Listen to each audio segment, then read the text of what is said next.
Toyota Insider on the Memphis Tiger Network. I'm Jeff Brightwell alongside Richard Mulrooney. And Coach, the season's come to an end. 8-8-1 for the men's soccer team this year. A nice turnaround. You got things back on track this year. Last year we had talked early in the season. Kind of a struggle to get some scoring going, but you guys, you won your first game. You got out to a really nice start this year. Absolutely. Yeah, last year was I'm glad it's a memory, a distant memory that is, but it was a painful year.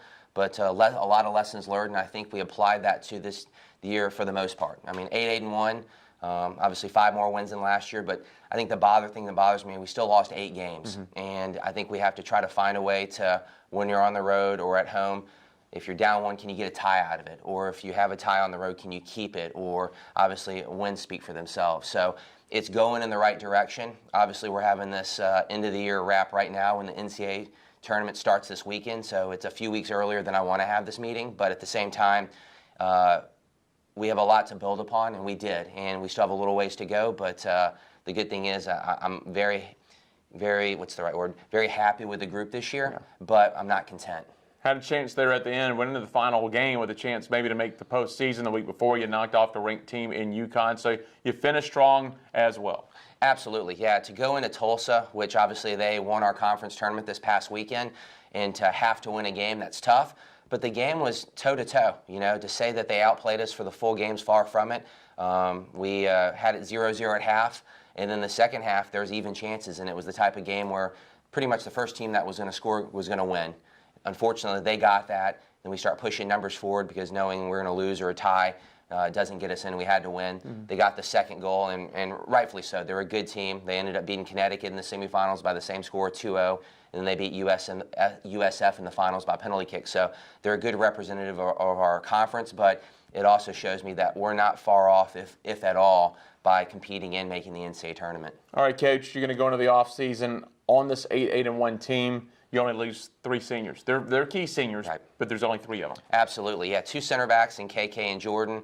You know, this senior class was my first class when I came in as an assistant, so it's a special group to me. So every game that they've seen, I've seen. So moving forward without them, it will be a new step for me because it will be a group that I'm very fond with off the field, but at the same time, what they offered on the field was great. You know, I'll speak very highly of all 3 of them. Great competitors.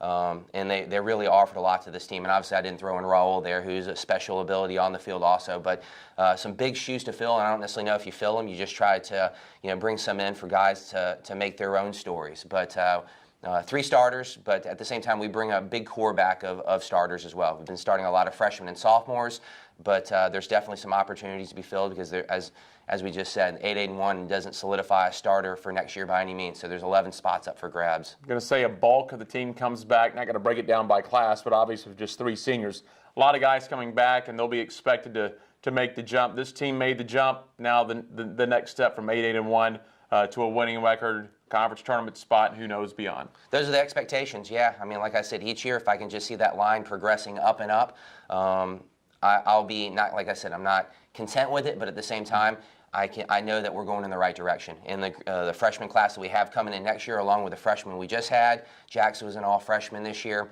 Burke did great. A lot of freshmen and sophomores got minutes, and then obviously our juniors and seniors, they know what's expected of them being there, possibly their last year or their second last year. So overall, I'm excited about it, but there's still a lot of work to be done. 8-8-1, like I said, there's a lot of little things that you have to get right, but I'm also pleased with the progress we did, such as scored more goals this year, conceded fewer goals, so we're going in the right direction, but we're still a little ways off. You're in mid to late November now. You'll have December, the holiday break coming up. How much time do they get off before you guys really get back to it? You know what? We're actually in our 8 hours right now, so the boys just sort of mentioned to me they'd like to still sort of practice, and by no means are we going out as hard as we can, but to get touches on the ball, because some of these guys won't maybe have a chance to touch the ball over December. We actually have a couple practices this week, and it's more or less just to get some touches on the ball, maybe keep the fitness up a little bit, and it just shows you the group that I have that they don't want to take a break. They're not satisfied with this year, and while it's only now, it's the little things that count that come back in January and February when we do go back full steam ahead with our strength and conditioning coach and Brad. We'll have our 5 normal spring regular season games at home that the guys, like I said, want to get better, and even though we're in the off season now, this is preseason for us because we have 8 or 9 months until the next first game in the regular season. And you know, I like the mentality of them approaching me about it and wanting to practice even before Christmas break. It shows a lot, and it shows the group of guys that I have. Have you set your 5 games? Do you know everyone you're going to play in the spring? You're still trying to build up? Still building it up. I'm about to set up with Lipscomb. I think CBU will be one of them. UAB will be coming to us this year. So that's 3 of the 5.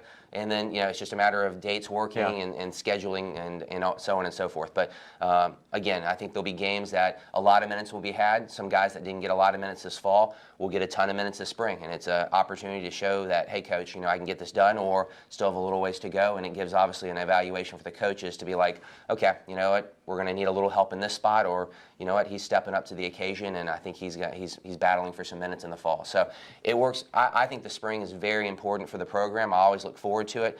It's a matter of keeping the guys motivated through it, because obviously it's not competition season, but at the same time, I think the guys realize that, you know, I look back to my notes last spring for decisions from this for this fall, so they understand how serious I take it, and I think they know that that's the type of coach I am now. No camps on the winter, but once you get into spring, kind of a look ahead. I know you probably don't know the dates yet, but what kind of camps will you have in spring or maybe even the summer? We'll obviously have our July ID camp. That's our big one for the year. We'll be announcing those dates probably at the beginning of January, so we can start planning, and that will be on the website.